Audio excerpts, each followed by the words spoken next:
This reminder of a rather long allegory, and perhaps it will allow us to put together the dots, so to speak, of the stories of the last days. But there's also another reminder, and that reminder is that every element of every story is an aspect of our self, our psyche. This is that story about the king who had 3 daughters. But there came a time when the king had to go to war. And he said to his 3 beautiful daughters, "If I vanquish in these battles, I will bring you back gifts." And he asked each one of them what they would like. The first daughter said she would like a diamond in the shape of a star. The second daughter said she would like a garment made out of pure gold thread. And the third daughter said, "Oh, beloved father, I only want you to come back well." And the king said, "No, you must choose a gift for me to bring." So the third princess, perplexed and not knowing what to do, went out into the garden and sat by the lake in the palace yard. And as she was sitting there, an old woman appeared, and the old woman asked her, "What is it, dear, that's troubling you?" And she told her. The old woman said, "Oh, you must ask your father for Elijah's violin." So when it came the time for the king to leave, and he asked his third daughter what it was that she asked of him, she asked him, "Please, will you bring me Elijah's violin?" Well, the king went off and conquered his so-called enemies, and he was able to find the diamond in the shape of a star for his first daughter, and the gown made of golden thread for his second. But when he went to seek for Elijah's violin, there was no one. No one. He asked his advisors, they didn't know. He asked the scholars, they didn't know. He asked the soothsayers, they didn't know. So the king was on a quest. He embarked on his ship, and he traveled the 4 corners of the world, having great adventures, seeking this gift for his beloved daughter. Finally, he came to land, and when the king and his entourage were seeking a place to rest for the night, they came to a cave, and in that cave they found an old man. The old man asked the king, "What brings you here to this far-flung place?" The king replied that he was seeking Elijah's violin. "Oh," said the old man, "Elijah's violin is in the possession of the monarch of this place." "Oh," said the king, "how might I obtain it from him?" The old man said, "Well, this monarch has a daughter who has been turned to stone." And then the old man took out 3 strands, 3 threads, which he passed to the king.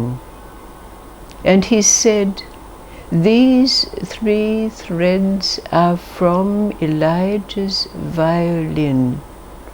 If you take them to the monarch, and in the presence of the stone princess, throw them in the fire, she will be made well." The king took the 3 threads and carefully placed them in his robe. And then he said, "What might I give you in return?" The old man said, "That gift will come in time, because it is your daughter who is destined to release the melodies from the violin." "And who might you be?" said the king. The old man replied, "I am Elijah." Then the old man rose up and went off into the darkness of the cave. Now the king set out for the residence of the monarch of this place.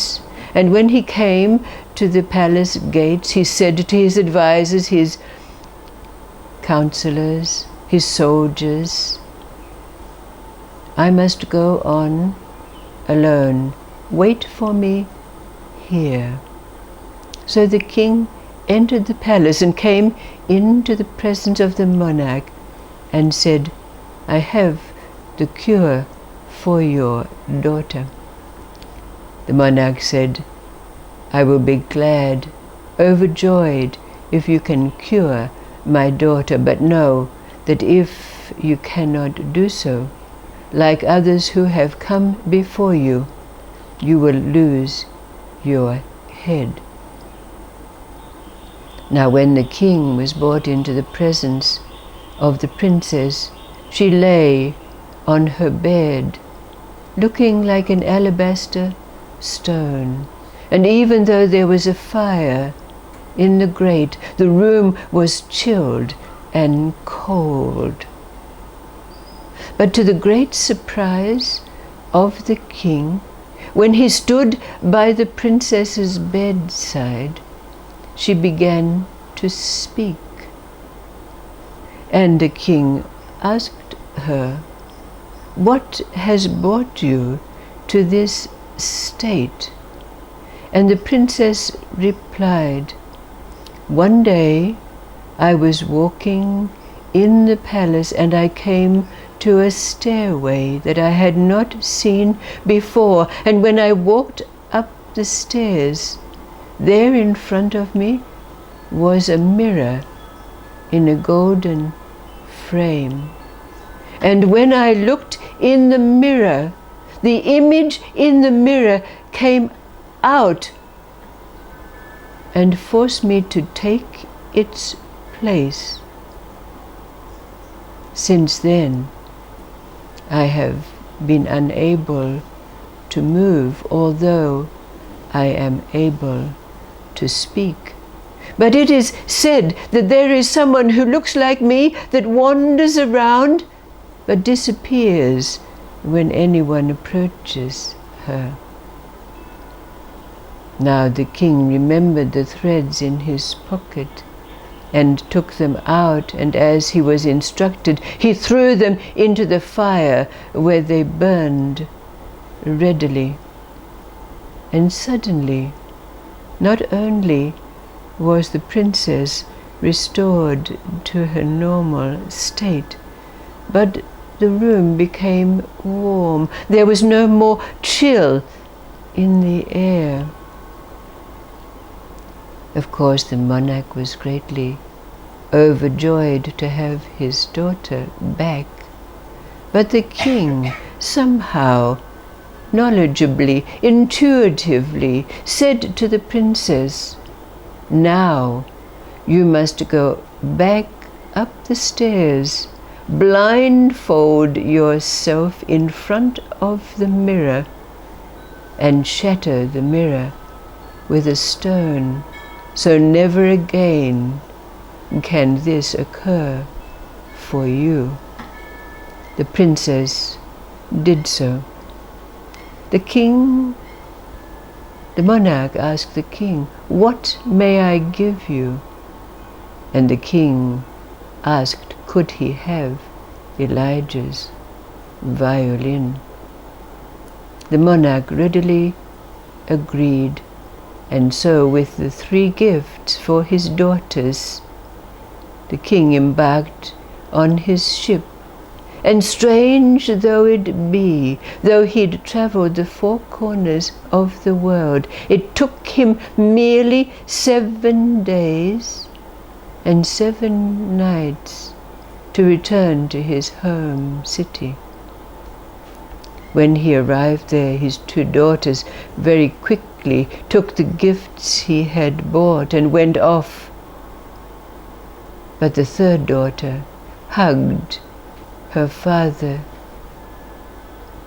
in great happiness that he'd returned whole, and then accepted the gift that he had brought. The princess then went back to her chamber, and opening the case in which the violin was kept, she saw this exquisitely carved instrument that had its bow neatly beside it, and she took it out and drew the bow over the strings of the violin. A melody emitted, so sweet, and it seemed that the music was released and the violin played in the most beautiful way. But then, strangely, a very strange thing happened. Before the princess, there appeared a young man, and she asked him, "Where have you come from?" And he said, "Far away." "And what brought you here?" And he said, "It was the music of the violin." Now, every time the princess played this instrument, the young man, a prince, appeared before her, and they grew to love one another and made their troth and exchanged rings, saying that they would be wed. But one day, one of the sisters of the princess heard her speaking and said to her other sister, "Our sister has someone in her room," and they wanted to find out who it was. So one day the elder sister said, "Let's come bathe together." But when they were about to enter the bath, the elder sister said, "Oh, I've forgotten my soap," with an excuse, and she got up and went into the youngest sister's chamber, seeking here and there, and she found the ring. And taking this ring, she threw it at the window through which the prince entered. And then in her further seeking, she found the violin. But when she took it out and tried to play it, all that came out was a scratching, screeching sound. Now she put the violin away and hurried back. But when the youngest princess came into her chamber, she knew that someone had been there.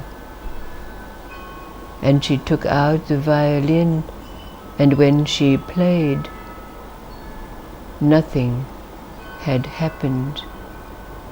When this elder sister had played the screeching sounds, yes, it had called the prince, but when he had tried to enter the broken window, all he did was hurt himself and was not able to enter the chamber.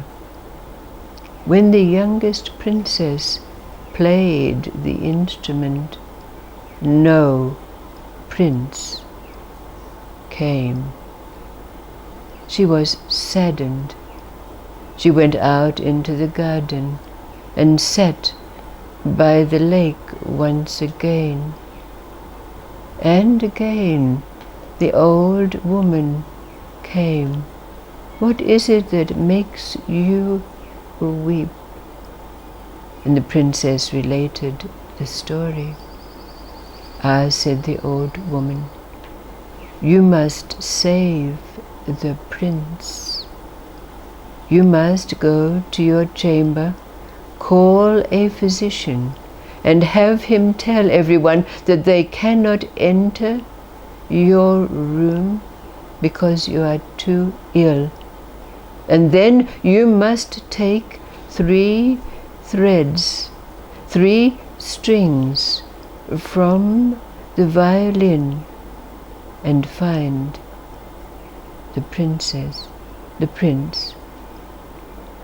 So this is what the princess did. She went to her chamber, called a physician, and then, in her solitude, she took 3 threads, 3 strings from the violin, and in disguise as a young man, she left the palace by night, seeking her prince. Indeed, she did come to that place where he was to be found, and found his parents in mourning because he had taken to his bed, pale and wan, and obviously dying. The story somewhat repeats itself. The princess, in her disguise, says she has the cure, and again the father of the prince says, if you cannot heal him, you will lose your life. But the princess was taken into the presence of the prince. She wanted to embrace him, but remembered her task, and taking out the 3 strands, just as before, she threw them into the fire, and immediately the prince was restored to health. There was great rejoicing. All of those parents and those close to the prince and princess were brought together in celebration of their marriage.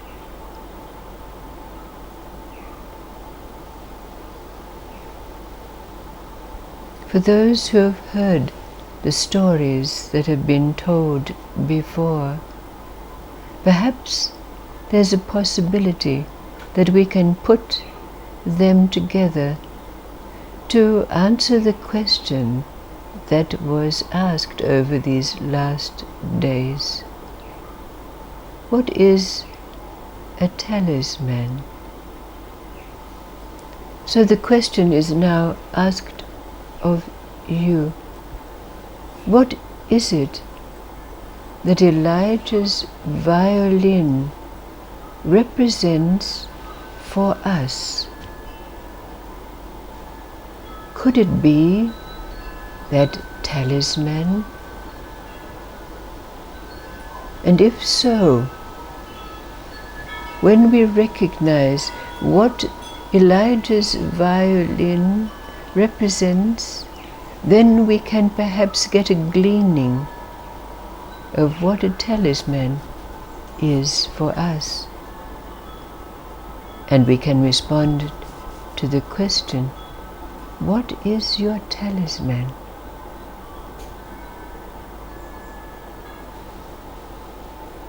What does Elijah's violin represent in this story for you?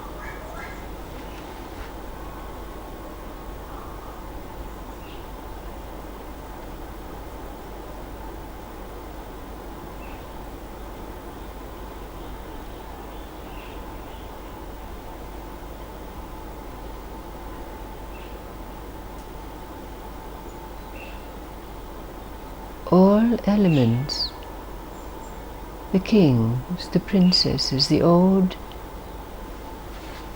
woman, Elijah himself, the prince, all parts, aspects of our psyche.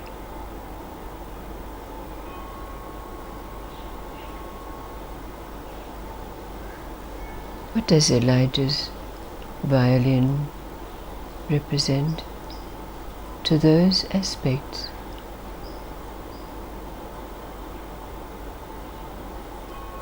What is it for you?